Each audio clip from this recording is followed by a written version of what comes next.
Hello dear students, good morning, good evening all of you. कैसे हैं आप सब? आई होप कि आप बहुत अच्छे हैं और बहुत ही अच्छी तरीके से आप इस कोर्स को कवर कर रहे हैं। हमने अभी तक जीएसटी के अंदर बहुत कुछ कवर किया और अब हम स्टार्ट करने वाले हैं जीएसटी रिटर्न्स, यानी कि प्रैक्टिकल की तरफ हम थोड़ा सा मूव कर रहे हैं।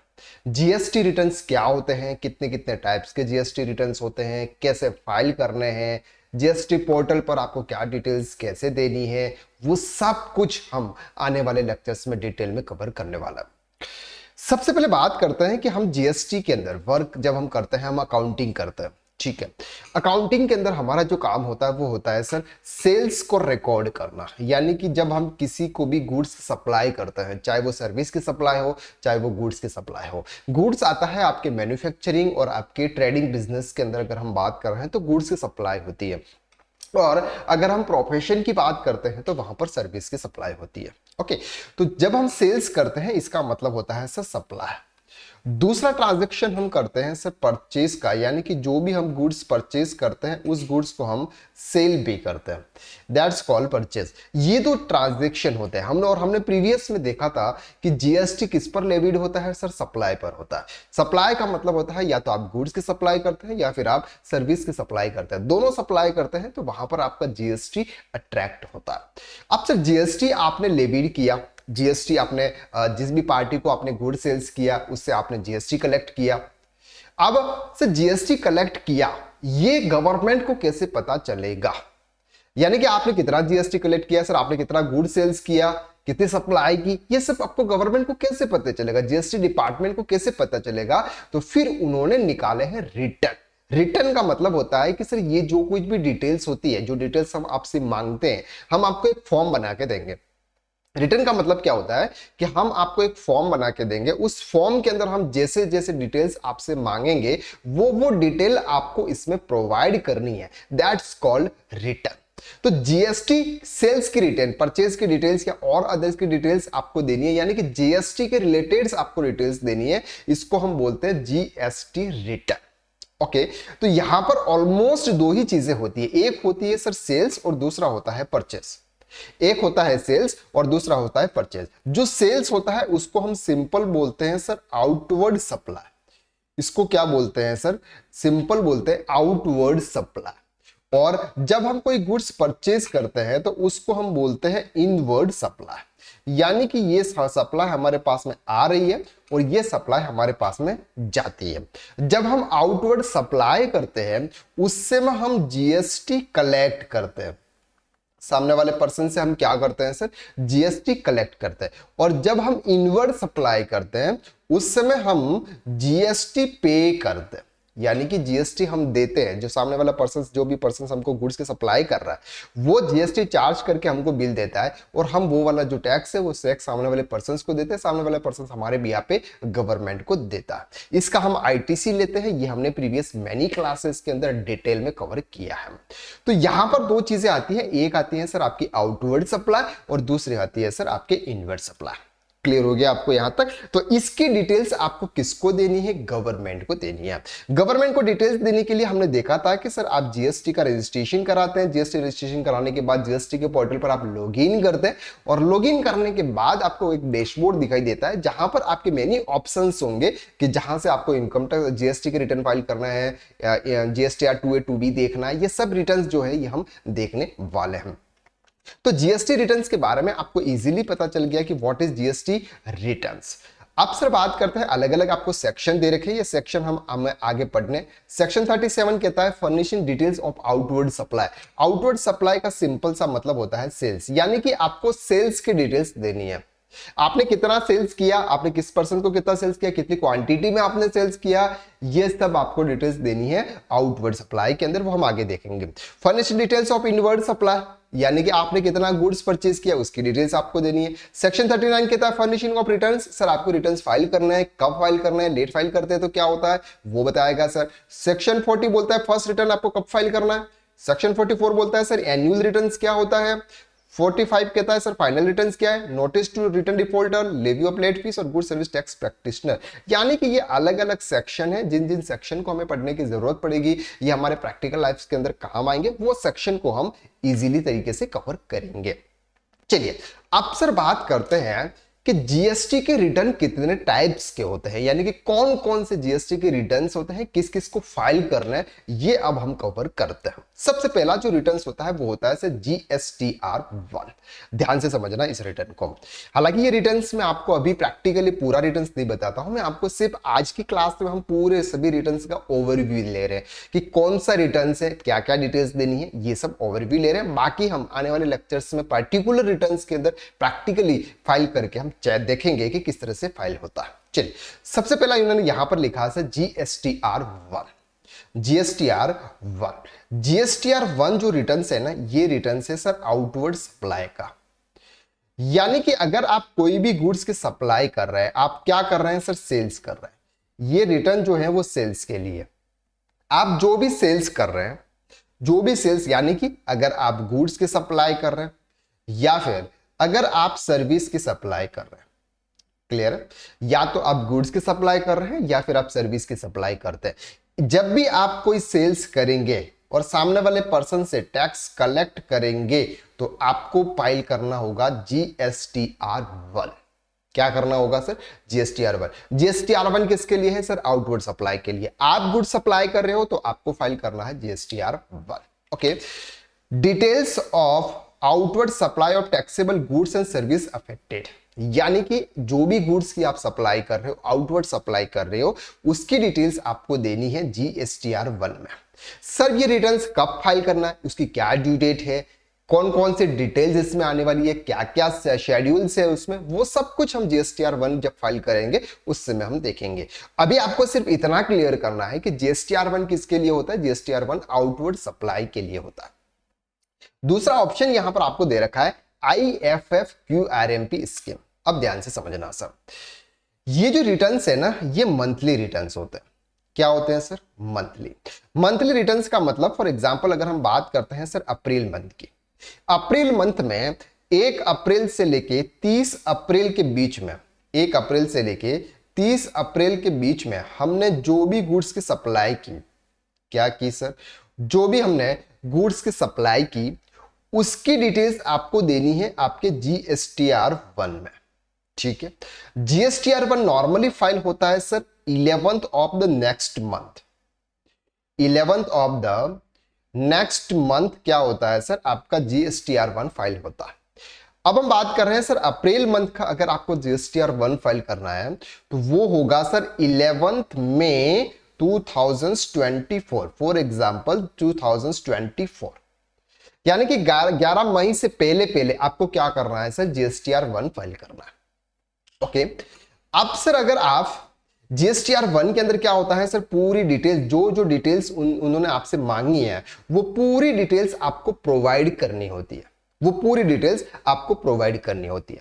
अब जिसका टर्नओवर 5 करोड़ का, जिसका टर्नओवर 5 करोड़ रुपए तक है, उनको गवर्नमेंट एक स्कीम देती है। क्या स्कीम देती है, स्कीम ये देती है कि सर आप मंथली रिटर्न मत फाइल कीजिए।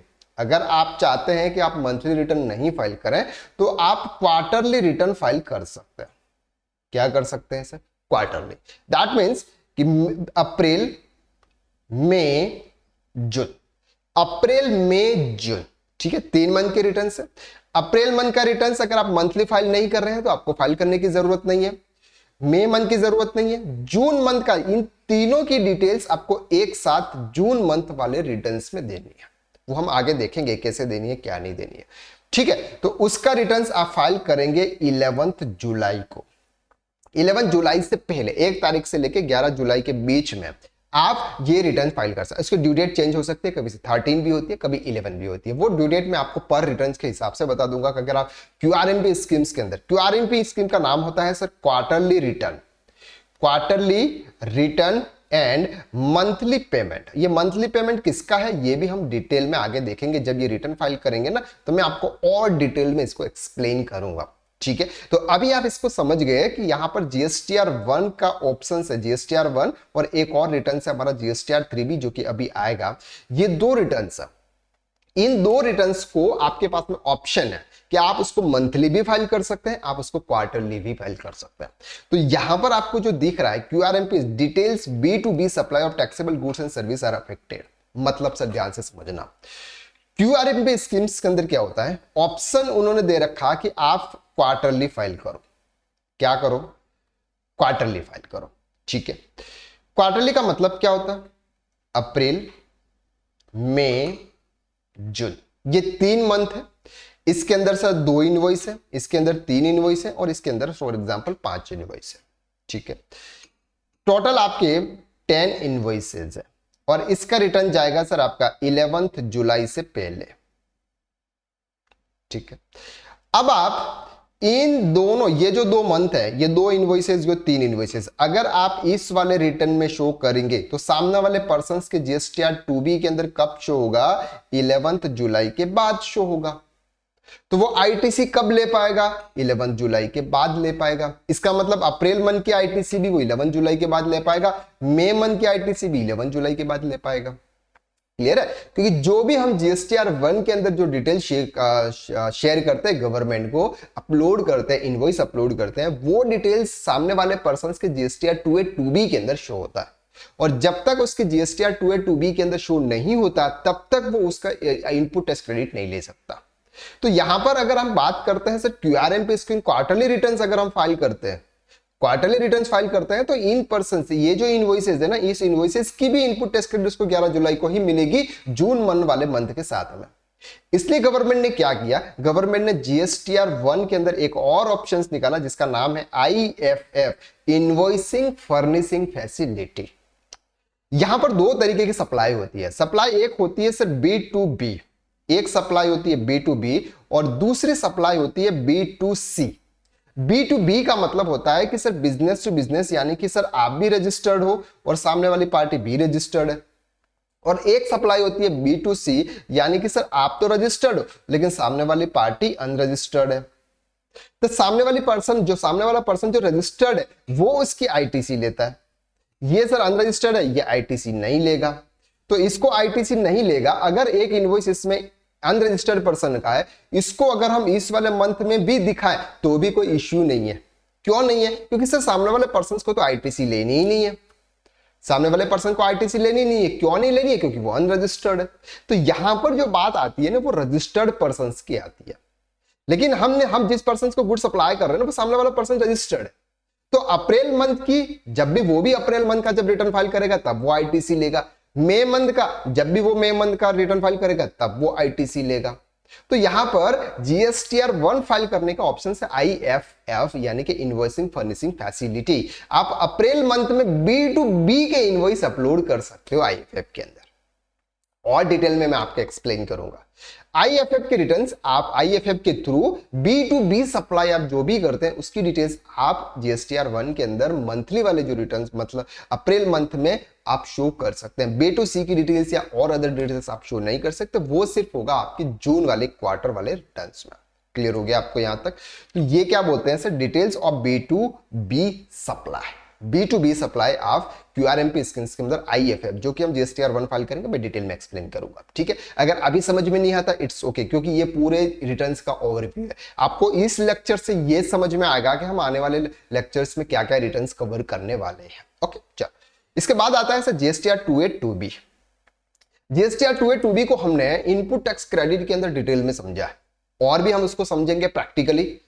जीएसटीआर 2A 2B क्या है सर, हमने किसी भी पर्सन से गुड्स परचेज किया, हमने किसी भी पर्सन से गुड्स परचेज किया, वो उसके जीएसटीआर 1 के अंदर शो करेगा।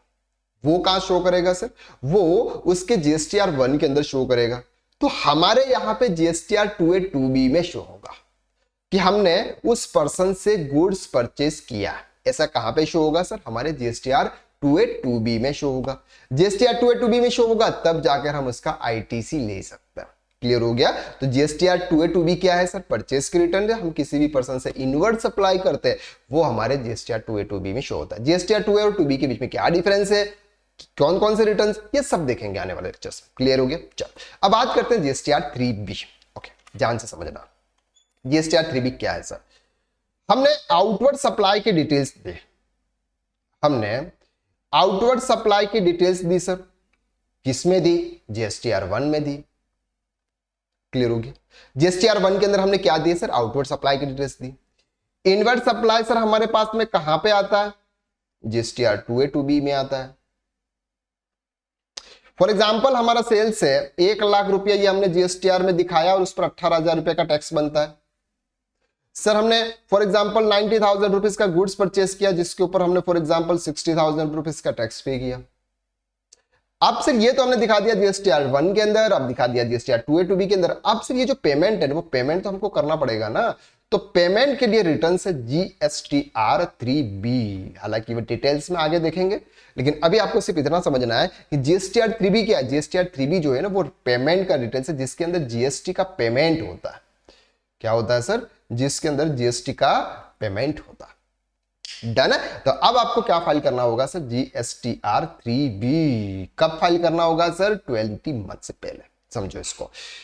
हमें सर GSTR 1 फाइल करना है 1 तारीख से लेके 11 तारीख तक। ठीक है? अगर हम अप्रैल मंथ की बात करें, अप्रैल मंथ का फॉर एग्जांपल GSTR 1 है, तो आपको 11 मई तक फाइल कर देना है। इसके बाद 12 तारीख से लेके आपका GSTR 2B, 14 तारीख के बाद आपका GSTR 2B अपडेट होता है। GSTR 2B अपडेट होता है कि आपने कितना परचेस किया, और उस परचेस के आधार पर आपको नेक्स्ट 20 मई तक आपको GSTR 3B फाइल करना है। और जो भी आपका टैक्स है वो टैक्स आपको पे करना है। अगर टैक्स पे नहीं है तो विदाउट इनपुट टैक्स क्रेडिट को एडजस्टमेंट करके आप GSTR 3B फाइल करेंगे। तो GSTR 3B is one type of payment का टैक्स है, जिसमें आपको पेमेंट करना है। क्लियर हो गया आपको? ये जो रिटर्न्स है ना, ये 3 जो रिटर्न्स है, ये है नॉर्मल टैक्स पेयर के लिए। नॉर्मल टैक्स पेयर, चाहे वो मैन्युफैक्चरिंग बिजनेस है, चाहे वो सर्विस का बिजनेस है, चाहे वो ट्रेडिंग का बिजनेस है, अगर नॉर्मल टैक्स पेयर है उसके लिए 3 ही रिटर्न्स हैं। एक है GSTR 1, एक है GSTR 2A 2B और एक है GSTR 3B। अब कोई भी बिजनेस हो सर आपका, उससे कोई फर्क नहीं पड़ता, कोई भी बिजनेस हो। आप मैन्युफैक्चरिंग में किसी भी चीज की मैन्युफैक्चरिंग कर रहे हो, आपको GSTR 1, GSTR 2A 2B और GSTR 3B फाइल करना है। अगर आप सर्विस में है, आप प्रोफेशन में है, अगर आप कोई भी सर्विस प्रोवाइड कर रहे हैं, उससे कोई फर्क नहीं पड़ेगा कि आप कौन हो, लेकिन आपको ये वाला रिटर्न्स प्रोवाइड करना है। क्लियर हो गया आपको यहां तक? तो नॉर्मल टैक्स पर जितने भी है 99% जो रिटर्न्स होते हैं ना, वो रिटर्न्स आपके GSTR 1, GSTR 2A 2B और GSTR 3B फाइल होता है। क्लियर? चलो सर, अब बात करते हैं आगे कंपोजिट पर्सन। कंपोजिशन स्कीम के बारे में हमने प्रीवियस में डिटेल में कवर किया था कि जो सामने वाले पर्सन से टैक्स कलेक्ट नहीं करता है लेकिन अपनी जेब से 1% टैक्स पे करता है, तो उसके लिए जो रिटर्न्स होते हैं ना, वो रिटर्न्स है CMP 08, statement cum challan to make tax paid tax register under the composition scheme under section 10 of the CGST act. Sir जो भी पर्सन सामने वाले पर्सन से गुड्स सप्लाई करता है, सामने वाले पर्सन को टैक्स कलेक्ट नहीं करता, लेकिन फिर भी उसको 1% टैक्स पे करना, तो जो टैक्स का पेमेंट होता है ना, वो होता है CMP 08 फॉर्म के थ्रू। किसके थ्रू होता है? CMP 08 form. CMP 08 जो फॉर्म है, ये कंपोजिशन पर्सन के लिए टैक्स का पेमेंट करने का रिटर्न्स है। अब बात करते हैं GSTR 4। ये है सर कंपोजिशन स्कीम का डिटेल फॉर्म, जिसके अंदर आपने क्या सेल्स किया, कितना आपने परचेज किया, ये सब कुछ आपके कहां पर जाएगा सर? ये जाएगा रिटर्न ऑफ टैक्स पे register under composition scheme under section 10 of the CGST। कब फाइल करना है? एन्युअली फाइल करना है, क्वार्टरली करना है, मंथली करना है, वो तो सब हम जब GSTR 4 करेंगे ना, तब आपको क्लियर हो जाएगा। लेकिन अभी आपको इतना तो क्लियर हो गया कि CMP 08 और GSTR 4 ये दोनों कंपोजिशन स्कीम, ये टैक्स का पेमेंट करने के लिए और ये उसकी डिटेल देने के लिए। क्लियर हो गया? ये है शायद क्वार्टरली फाइल होता है और ये एन्युअली फाइल होता है। उसकी ड्यू डेट भी इस बार थोड़ा सा 30 जून हो गई है, पहले तो 30 अप्रैल थी, अब 30 जून हो गई है। इस बार जो 53 GST काउंसिलिंग की मीटिंग हुई थी उसमें ये डेट चेंजेज हुई है, वो डेट आपको वहां पर बता देंगे। इसके बाद फॉर्म आता है sir GSTR 5, this is non resident taxable person. अगर कोई भी non resident taxable person India में आकर अगर बिजनेस करता है तो उसको GSTR 5 फाइल करना है। इसको GSTR 1, GSTR 2 2B फाइल नहीं करना, उसको कौन सा फाइल करना है? GSTR 5। GSTR 6, returns of the input service distributor to distribute to eligible input tax credit to these branches। Sir जो भी इनपुट टैक्स डिस्ट्रीब्यूटर है, वो इनपुट टैक्स डिस्ट्रीब्यूटर क्या होता है वो भी हम आगे एक लेक्चर्स के अंदर डिटेल में देखेंगे। ITC डिस्ट्रीब्यूटर्स, उसको करना है सर ITR 6। क्या फाइल करना है? ITR 6। ITR 7, return file by registered person deducting tax source. अगर कोई पर्सन किसी का सिर्फ TDS डिडक्ट करता है, तो TDS डिडक्ट करने वाले पर्सन को ITR GSTR 7 फाइल करना है और नॉर्मल के लिए GSTR 1 भी फाइल करना है। GSTR 8 e commerce operator continuity supply. E commerce operator जो होता है यानी कि अमेजॉन, फ्लिपकार्ट, शो, ये सब क्या है, ये मीशो, ये सब क्या है, ये फाइल करते हैं सर GSTR 8।